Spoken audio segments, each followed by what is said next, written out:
guys, I hope you're all doing well. Welcome to Abstract Learning. सभी lectures की PDF अगर आपको चाहिए तो वो हमारे टेलीग्राम चैनल पर मिलेगी आपको. You can join our Telegram channel from the link. तो आज का हमारा टॉपिक है टाइप्स ऑफ गवर्नमेंट. सरकार एक ऐसा इंस्टीट्यूशन है जो समाज पर नियंत्रण रखता है, ठीक है, कंट्रोल करता है सोसाइटी को. कितने टाइप्स के होते हैं ये हम अभी पढ़ लेते हैं. सबसे पहला क्वेश्चन ये है कि वाई गवर्नमेंट इज नीडेड. सरकार की ज़रूरत क्या है. Why does a society need government. क्यों ज़रूरी है सरकार. तो इसके मैंने 3 पॉइंट्स सम अप किए हैं. अगर आप इन तीनों के अलावा कोई पॉइंट सोच सकते हैं तो वो आप कमेंट सेक्शन में मेंशन कर सकते हैं. सबसे पहला पॉइंट है for smooth running of societies. समाज को सुचारू रूप से चलाने के लिए एक नियंत्रण की ज़रूरत होती है जो सरकार प्रोवाइड करती है. सेकेंड पॉइंट है for societies to survive in a civilised manner. समाज के लिए सभ्य रूप से सर्वाइव करने का तरीका है सरकार. थर्ड है to control the actions of its citizens that might inflict pain और suffering to others of same community. अपने नागरिकों के कार्यों को नियंत्रित करने के लिए जो उसी समुदाय के अन्य लोगों को पीड़ा दे सकते हैं. तो सरकार लोगों को कंट्रोल करती है ताकि वो आपस में एक दूसरे को नुकसान ना पहुंचाएं. हमारा अगला पॉइंट है सरकार के विभिन्न रूप. यही हमें डिस्कस करना था, डिफरेंट टाइप्स ऑफ गवर्नमेंट्स या फिर डिफरेंट टाइप्स ऑफ गवर्नमेंट्स. सबसे पहले है एनार्की. एनार्की का मतलब कोई भी सरकार है ही नहीं. Anarchy means absence of government. ये self advocating self governing societies होती हैं. यहाँ पे ये खुद का नियंत्रण खुद ही करती हैं, किसी भी सरकार की ज़रूरत नहीं होती इनको. यहाँ पे वॉलंटरी इंस्टीट्यूशंस होते हैं, यानी लोग खुद बिना किसी नियमावली के, बिना किसी कॉन्स्टिट्यूशन के खुद को गवर्न रखते हैं, खुद को नियंत्रण में रखते हैं. यानी पब्लिकली एनफोर्स्ड गवर्नमेंट की आवश्यकता नहीं होती. इसको एनार्की को अगर हिंदी में देखेंगे तो इसको कहते हैं अराजकता. यहाँ पे स्व वकालत स्वशासित समाज होते हैं जो स्वैच्छिक यानी वॉलंटरी संस्थाओं पर आधारित होते हैं. इनमें सार्वजनिक रूप से लागू सरकार की कमी होती है. यहाँ पे एक बहुत अच्छा सा कोट है, no law can give you freedom. यानी जो कानून ही हो गया वो आपको फ्रीडम क्या प्रोवाइड करेगा. कोई कानून आपको स्वतंत्रता नहीं दे सकता. इसीलिए ऐसे लोग जो ऐसी अवधारणा रखते हैं, ऐसी सोच रखते हैं, वो गवर्नमेंट की अथॉरिटी को रिकॉग्नाइज नहीं करते. यहाँ पे आपको हायरार्की देखने को नहीं मिलेगी, पदानुक्रमित नहीं होते ये, यानी लेवल्स देखने को नहीं मिलेंगे आपको गवर्नमेंट के. कहने का मतलब एक यूनियन गवर्नमेंट है, उसके नीचे काफ़ी सारी स्टेट गवर्नमेंट्स हैं, ऐसा कुछ आपको देखने को यहाँ पे नहीं मिलेगा. ये एक स्टेटलेस सोसाइटी है. स्टेट का मतलब मैंने आपको बताया था, आप सिंपल वेस्ट बंगाल, आंध्र प्रदेश जैसे राज्यों को स्टेट्स कंसिडर ना करें. ये तो स्टेट्स हैं ही, इनके साथ साथ पूरे इंडिया को भी स्टेट का दर्जा दिया जाता है. हम नेशंस की बात कर चुके हैं, फर्स्ट वीडियो इस चैनल की यही थी, नेशंस क्या होते हैं, स्टेट्स क्या होते हैं. तो अगर आपने वो वीडियो नहीं देखी है तो पहले आप प्लीज़ वो वाली वीडियो जाकर देखें, तभी आपको स्टेट का कंसेप्ट समझ में आएगा. जो लोग एनार्की को मानते हैं वो मानते हैं कि समाज को किसी भी गवर्नमेंट की ज़रूरत नहीं है. गवर्नमेंट का कंसेप्ट अनडिज़ायरेबल है, अननेसेसरी है और हार्मफुल है. वे राज्य को अवांछनीय, अनावश्यक और हानिकारक मानते हैं. अवांछनीय या फिर undesirable. What does it mean by undesirable. जिसकी कोई इच्छा ना हो. अनावश्यक यानी जिसकी कोई ज़रूरत ना हो. और हानिकारक यानी जिसका नुकसान ज़्यादा होता हो. ये सोमालिया में आपको देखने को मिलेगा. सोमालिया में कहा जाता है कि एनार्की फॉलो होती है. वहाँ पे कोई पर्टिकुलर गवर्नमेंट की अथॉरिटी को नहीं मानता. एक बहुत प्यारा कोट है यहाँ पे एनार्किज्म से related. Anarchism is the revolutionary idea that you are not state's property. यानी आप स्टेट की प्रॉपर्टी नहीं हो. एनार्किज्म ऐसा कहता है. और क्योंकि आप स्टेट की प्रॉपर्टी नहीं हो तो आपको स्टेट के द्वारा बनाए हुए लॉज मानने की कोई ज़रूरत नहीं है. यही बात यहाँ पे लिखी हुई है. अराजकता क्रांतिकारी विचार है कि आप राज्य की संपत्ति नहीं हैं, इसीलिए राज्य के द्वारा बनाए हुए कोई भी नियम आपको मानने की आवश्यकता नहीं है. सोमालिया का एक बार मैप देख लेते हैं। ये है हमारा भारत, ये अरेबियन सी, ये यहाँ पे गल्फ ऑफ एडन है, और गल्फ ऑफ एडन के ही यहाँ पे ये वाला जो पार्ट है इसको कहते हैं हॉर्न ऑफ अफ्रीका, क्योंकि सींग जैसा है ये। ठीक है, तो हॉर्न ऑफ अफ्रीका पे एक देश है जिसका नाम है सोमालिया। थोड़ा जूम आउट करके देखेंगे इसको। अब इसका थोड़ा सा बॉर्डर जिबूटी के साथ शेयर होता है, काफ़ी बॉर्डर इथियोपिया के साथ, और कुछ बॉर्डर केन्या के साथ। इसकी कैपिटल है मोगादिशु।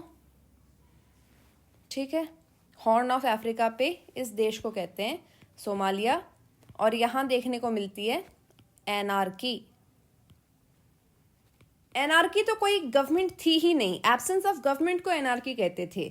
पर अब गवर्नमेंट्स कितने टाइप की होती है हम ये पढ़ना शुरू करेंगे। तो सबसे पहले टाइप की जो गवर्नमेंट है वो है ऑटोक्रेसी या फिर निरंकुशता। ऑटोक्रेसी पहले इंग्लिश में पढ़ लेते हैं, उसके बाद इसको हिंदी में डिस्कस कर लेंगे। Autocracy means supreme power is concentrated in hands of one person और polity. Nobody can control their decisions. Varieties of autocracy हैं डिक्टेटरशिप एंड एब्सोल्यूट मोनार्की। कहने का मतलब ये है कि निरंकुशता, कोई अंकुश नहीं है इनकी अथॉरिटी पे, कोई फुल स्टॉप नहीं है, कोई इनकी अथॉरिटी को क्वेश्चन नहीं कर सकता, कोई इनकी अथॉरिटी को कंट्रोल नहीं कर सकता। जो रूलर है उसकी अथॉरिटी को कोई कंट्रोल नहीं कर सकता एंड कोई क्वेश्चन नहीं कर सकता, कोई उनकी अथॉरिटी पे फुल स्टॉप नहीं लगा सकता। निरंकुशता या फिर ऑटोक्रेसी की कुछ टाइप्स हैं जो इंपॉर्टेंट है, वो मैंने डिस्कस की हैं। एक है तानाशाही और एक है पूर्णतया राजशाही, यानी डिक्टेटरशिप विच मीन्स तानाशाही and absolute monarchy which means पूर्णतया राजशाही। यहाँ पे एक कार्टून है, ये हमारे ट्रम्प जी हैं, इनको भी अथॉरिटी पसंद थी। यहाँ पे शी जिनपिंग महाराज हैं, तो शी जिनपिंग महाराज ने डिक्लेयर कर दिया था पावर में आते ही कि वो रहेंगे प्रेसिडेंट फॉर लाइफ। ठीक है, और यहाँ पे ये है ट्रम्प जो ऐसा कर नहीं सकते क्योंकि यूएस के कॉन्स्टिट्यूशन के हिसाब से कोई प्रेसिडेंट मैक्सिमम 2 टर्म्स के लिए या फिर 8 साल टोटल में रह सकता है प्रेसिडेंट, और इन्हें वैसे भी कोई बनाने वाला था नहीं। तो जब ये पावर से उतर रहे थे तो इन्होंने बहुत हंगामा करवाया था, तो उस रीज़न से ये कार्टून बना हुआ है जहाँ पे ये शी जिनपिंग को कह रहे हैं कि wow I really love your torch of autocracy. तो यहाँ से आप क्या कंक्लूड कर सकते हो कि शी जिनपिंग जो है वो है ऑटोक्रेटिक। ठीक है, ये ऑटोक्रेसी का एक बहुत अच्छा एक डायग्राम है। एक महाराज हैं, इनको आप शी जिनपिंग मान लो, और ये पूरे चाइना को कंट्रोल कर रहे हैं। द कंप्लीट चाइनीज पॉपुलेशन हाथों में हाथ देके हम होंगे कामयाब का नारा लगाते हुए चल रहे हैं। सिमिलरली ये शी जिनपिंग है, लोगों की डेवलपमेंट के ऊपर कुंडली मार के बैठे हैं आराम से और सबको गाइड कर रहे हैं कि मैं ये कर दूंगा, मैं वो कर दूंगा, बस की कुछ है नहीं। ये बाकी सारे बेचारे चाइनीज इनको फॉलो करते हुए। उसके बाद हम नेक्स्ट टाइप ऑफ गवर्नमेंट करेंगे जो है ओलिगोक्रेसी, यानी रूल ऑफ फ्यू। ऑटोक्रेसी हमने पढ़ा था, वी रेड अबाउट ऑटोक्रेसी की ऑटोक्रेसी का मतलब है रूल ऑफ वन, लेकिन ओलिगोक्रेसी का मतलब है रूल ऑफ फ्यू, कुछ लोगों के द्वारा कानून चलाना। तो भैया इसके 2 टाइप्स हैं, एक है थियोक्रेसी और एक है कम्युनिज्म। मतलब टाइप्स तो और भी हैं, बहुत सारे टाइप्स होते हैं, हम बस इम्पोर्टेंट वाले डिस्कस कर रहे हैं। तो थियोक्रेसी का मतलब होता है कि जो रिलीजियस हेड होता है वो रूल करता है सबसे ज़्यादा। अगर कोई पॉलिटिकली लीडर चूज भी हुआ है तो उसके ऊपर भी जो रिलीजियस हेड है वो अपनी पावर असर्ट कर सकता है। धर्मतंत्र कहते हैं थियोक्रेसी को। धर्मतंत्र का मतलब है कि धर्म प्रमुखों का शासन या प्रशासन। इसका एग्जाम्पल है Iran, we have discussed Iran, दोबारा कर लेते हैं। राज्य के निर्वाचित प्रमुख के ऊपर भी राज्य के धर्म प्रमुख शक्ति का प्रयोग करते हैं और कर सकते हैं। Even above the elected head of state, the religious head of state exercises power. ऐसा ही होता है ईरान में। ईरान में पॉलिटिकली जो हेड है वो इलेक्शंस के द्वारा इलेक्ट किया जाता है, लेकिन वहाँ के जो रिलीजियस हेड हैं, इस्लामिक हेड हैं, वो पॉलिटिकल हेड से भी ऊपर माने जाते हैं। He is considered the ultimate policy decider for Iran. और कम्युनिज्म की बात कर लेते हैं। कम्युनिज्म वर्ड जो है वो कम्युनिटी से आया है, यानी ये एक कम्युनिटी का भला चाहने वाली आइडियोलॉजी है, एक कम्युनिटी का भला चाहने वाली गवर्नमेंट है। तो कम्युनिस्टिक जो गवर्नमेंट होती है वो चाइना में देखने को मिलेगी आपको आज के दिन, किसी टाइम पे यूएसएसआर में देखने को मिलती थी, लेकिन यूएसएसआर में इतनी ज़्यादा प्रोमिनेंट नहीं थी ये।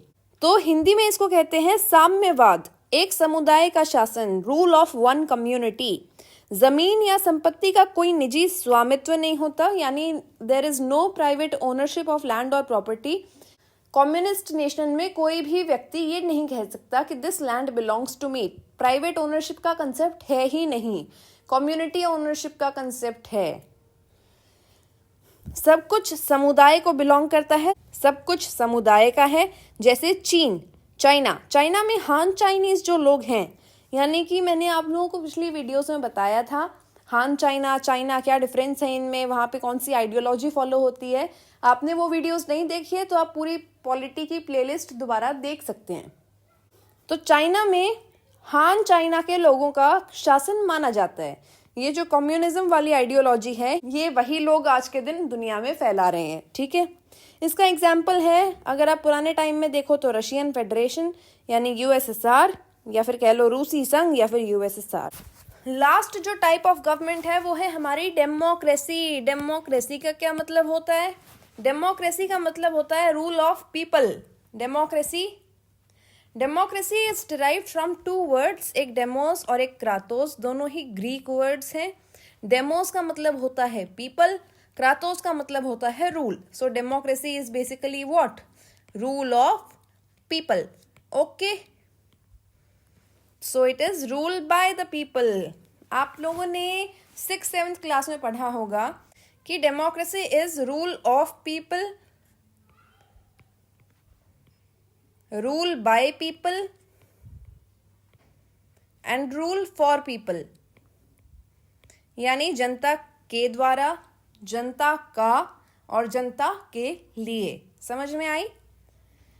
तो डेमोक्रेसी की दो वेराइटीज हैं, एक गणतंत्र है और एक सांविधानिक राजतंत्र है। गणतंत्र का मतलब क्या है कि ऐसी कंट्रीज जो खुद को गणतंत्र कहें या ऐसी कंट्रीज जो खुद को रिपब्लिक कहें, दोनों का मतलब एक ही है। ऐसी कंट्रीज में एक कॉन्स्टिट्यूशन होता है और कॉन्स्टिट्यूशन की प्रधानता मानी जाती है। कॉन्स्टिट्यूशन प्रधान माना जाता है ऐसे देशों में।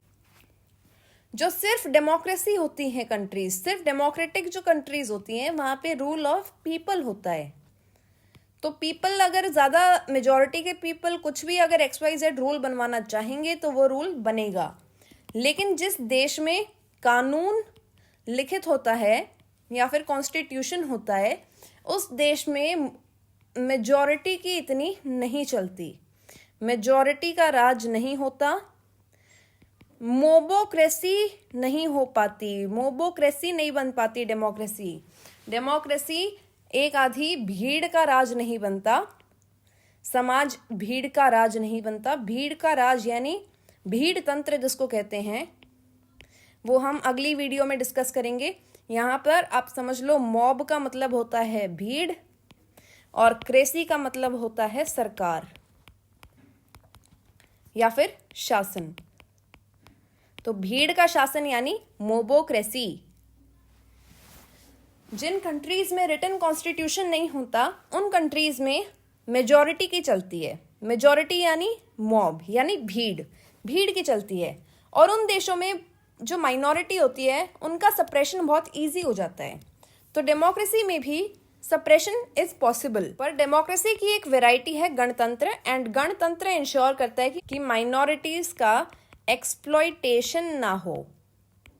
क्लियर है? इसके अलावा कुछ होते हैं संवैधानिक राजतंत्र। राजतंत्र का मतलब हम समझ चुके हैं, इट मीन्स मोनार्की, यानी एक राजा का राज, रूल ऑफ किंग। तो ऐसे भी देश है जहाँ पे संविधान भी फॉलो होता है और वहाँ पे मोनार्की भी एग्जिस्ट करती है। इसका एक क्लासिक एग्जाम्पल है यूके। सरल भाषा में समझने की कोशिश करें तो इसका एग्जाम्पल हो जाएगा इंग्लैंड। बहुत ही एब्स्ट्रैक्ट तरीके से इस फोटो में एक्सप्लेन किया गया है the difference between Republic and democracy. Democracy में रूल है मेजॉरिटी का, जबकि रिपब्लिक में मेजॉरिटी और कॉन्स्टिट्यूशन दोनों के रूल्स लागू होते हैं। In democracy it is only the majority that is ruling. In republic, it is the majority and constitution that are ruling. For example आप बहुत इजीली समझ जाएंगे इस बात को जब आप ये सोचेंगे कि इंडिया रिपब्लिक डे कब मनाता है। रिपब्लिक डे हम मनाते हैं 26 जनवरी को। और क्यों? क्योंकि उस दिन हमारा कॉन्स्टिट्यूशन लागू हुआ था। ठीक है, तो जिस दिन भारत ने कॉन्स्टिट्यूशन अपनाया उस दिन भारत हो गया रिपब्लिक।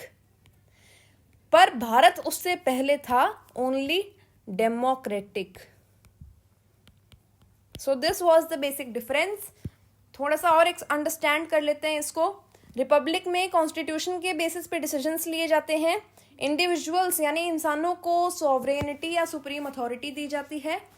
गवर्नमेंट पे लिमिटेशंस लगाई जाती हैं। लिमिटेशंस गवर्नमेंट पे कौन लगा रहा है? कॉन्स्टिट्यूशन।